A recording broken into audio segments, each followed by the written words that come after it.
Station नौपाड्याच्या हद्दीमध्ये 17 डिसेंबरला मराठे ज्वेलर्समध्ये घरफोडी चोरीचा प्रकार घडला होता, ज्याच्यामध्ये 28,77,000चा मुद्देमाल चोरीला गेला होता।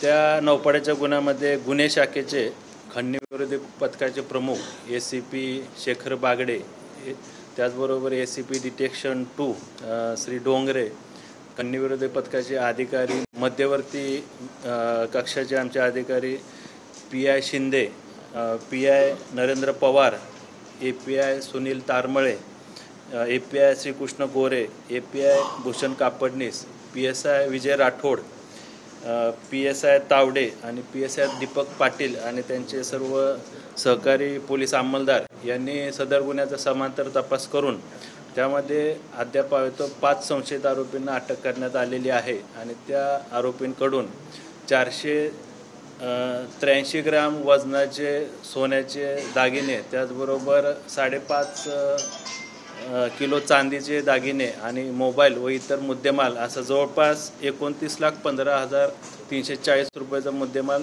सदर गुन्ह्याच्या तपासामध्ये अद्यापर्यंत जप्त करण्यात आलेला आहे।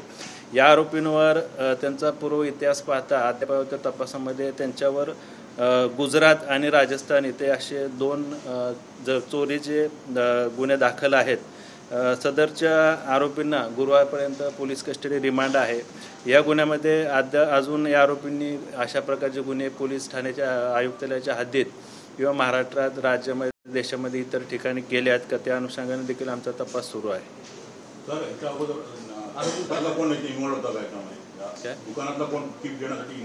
त्याचा तपास देखील चालू आहे। दुकानातले कोण कामगार असतील किंवा आजूबाजूच्या परिसरात राहणारे कोण त्यांच्या संपर्कात आहेत का, ह्याचा देखील तपास सुरू आहे। अद्यापर्यंत प्राथमिक तपासामध्ये किंवा चौकशीमध्ये असं निष्पन्न झाले आहे की यापैकी यांचे जे साथीदार आरोपी आहेत यांनी पूर्वी दुकानाची रेकी केलेली आहे। सर्व इत्थंभूत माहिती दुकानाच्या संदर्भात त्यांनी कलेक्ट करून त्याच्यानंतर 17 तारखेला सदरचा गुन्हा त्यांनी केला। ते सर्व आम्ही तांत्रिक विश्लेषण त्याचं करत आहे, त्या अनुषंगाने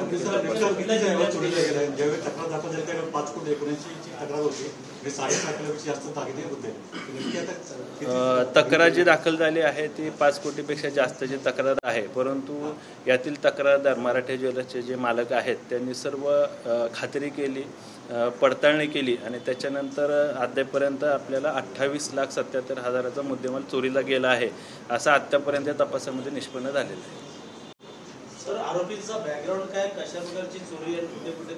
या आरोपींवर अद्यापर्यंत आम्ही तपासात निष्पन्न केल्याप्रमाणे राजस्थान आणि गुजरात या ठिकाणी 2 गुन्हे दाखल आहेत। हे आरोपी पूर्वी जे काय दुकान आहे जिथं चोरी करायची आहे किंवा गुन्हा करायचा आहे त्याची रेकी करतात, त्याच्यावर पाळत ठेवतात, त्याची सर्व इत्थंभूत सविस्तर माहिती घेऊन त्याच्यानंतर असे गुन्हे करतात। त्याचबरोबर ज्वेलर्सचे जे दुकान आहे त्या दुकानाच्या शेजारी रूम भाड्याने घेणे, खोली भाड्याने घेणे लगतची आणि ज्वेलर्सच्या भिंतीला होल मारून त्याच्यामधून देखील चोरी करायची त्यांची यापूर्वीची मोडस आहे।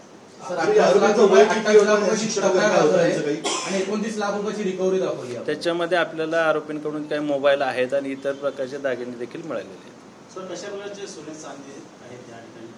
483 ग्राम सोन्याचे दागिने आहेत, 5.5 किलो चांदी आहे।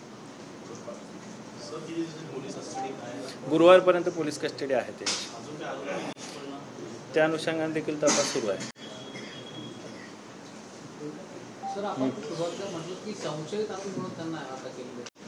अजून ह्याच्यामध्ये आरोपी अजून वाढू शकतात किंवा तपासामध्ये अजून निष्पन्न होऊ शकतात।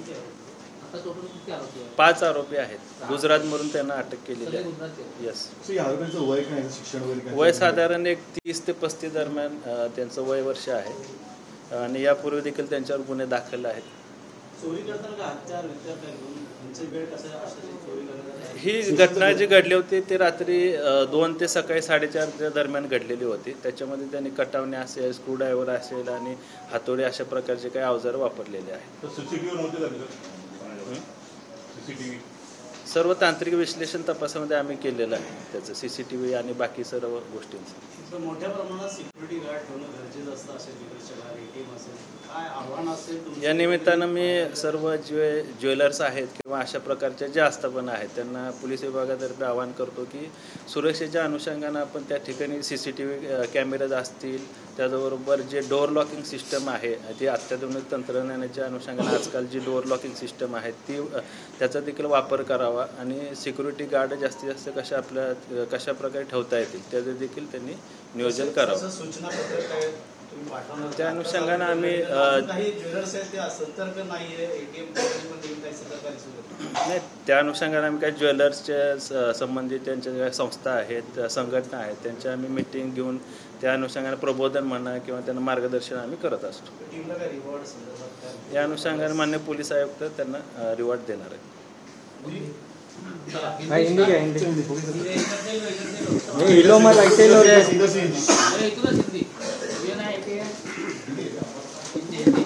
पीछे आ जाओ ना, पीछे से लेना विकी माइक लगाए ना क्यों नजदीक ज़्यादा है, लैपल लगाए ना तू कटोज मारने को काम आएगा.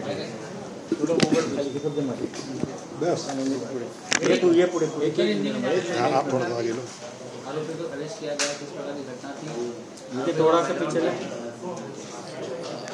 17 दिसंबर को पुलिस स्टेशन नौपाड़ा के एरिया में मराठी ज्वेलर्स में चोरी घरफोड़ी की घटना हुई थी जिसमें 28,77,000 का मुद्देमाल चोरी हुआ था. उसके वो ऑफेंस में क्राइम ब्रांच के खंडनी विरोधी पथक के प्रमुख ACP Shekhar Bagde, ACP detection 2 Shri Dongre, central unit के incharge PI Shinde, PI Narendra Pawar, API Tarmale, API Gore, API Kapadnis, API Rathod, PSI Deepak Patil और PSI तावड़े और उनके सहकारी पुलिस अमलदार, उन्होंने उसमें समांतर पैरेलल इन्वेस्टिगेशन करके तपास करके अभी तक 5 आरोपी को गुजरात से अटक किया है. और उसमें वो जो संशयित 5 आरोपी है उनसे हमने अभी तक 483 ग्राम सोना, 5.5 किलो चांदी, मोबाइल, ऐसा टोटल 29,15,000 का मुद्देमाल अभी तक रिकवर किया है. यह आरोपी गुरुवार तक, थर्सडे तक हमारे कस्टडी में है. उनके पहले उनके ऊपर राजस्थान और गुजरात ऐसे 2 स्टेट में 2 गुने दाखिल है. ये आरोपी का मोडस जो है वो रेकी करते हैं. रेकी करने के बाद सब डिटेल्स लेने के बाद उनके सहकारी के माध्यम से वहाँ पे वो गुना करते, चोरी करते. और दूसरा मोडस उनका ऐसा भी है कि ज्वेलर्स के बाजू में वो रेंट पे घर लेते, खोली लेते, मकान लेते और उसमें जो दीवार को होल करके उसमें से भी चोरी करने का इनका पहले का मोडस है. जो गुना दाखिल हुआ था 5 करोड़ का हुआ था और रिकवरी 26 लाख का निकाला. क्या इसमें जो FIR हुआ था वो 5 करोड़ से ज़्यादा मुद्देमाल का FIR हुआ था, लेकिन वो ज्वेलर्स के जो मालक है उन्होंने सब पड़ताल करके वेरिफिकेशन करके अभी तक के जो चोरी हुआ माल है वो 28,77,000 का मुद्देमाल है. ये जो आरोपी है, इनका आरोपी का एज क्या आ रहा है? आरोपी का एज है वो 30 से 35 ईयर्स के बीच में के सब आरोपी हैं. सर यहाँ पे मोटरसाइकिल किस तरीके से ऑपरेट किस तरीके से किया है? स्टेशन का एरिया था, काफ़ी लोग स्टेशन वगैरह यूज़ किया. अभी तक जो प्राइमरी इन्वेस्टिगेशन में जो निष्पन्न हुआ है, यह आरोपी ने वो दुकान की रेकी की थी, पूरा एक प्लानिंग किया था कि कैसे चोरी करना है, किसका क्या रोल रहेगा, यह ऐसा प्राइमरी इन्वेस्टिगेशन में अभी तक निष्पन्न हुआ है. मुख्य आरोपी का नाम क्या है? कितने आरोपी इसमें और मुख्य आरोपी जो है लीलाराम मेघवाल, दूसरा आरोपी है चुन्नीलाल प्रजापति, तीसरा है जयसराम कलबी, चौथा दोनराम पराडिया और 5वां आरोपी है नागजीराम मेघवाल.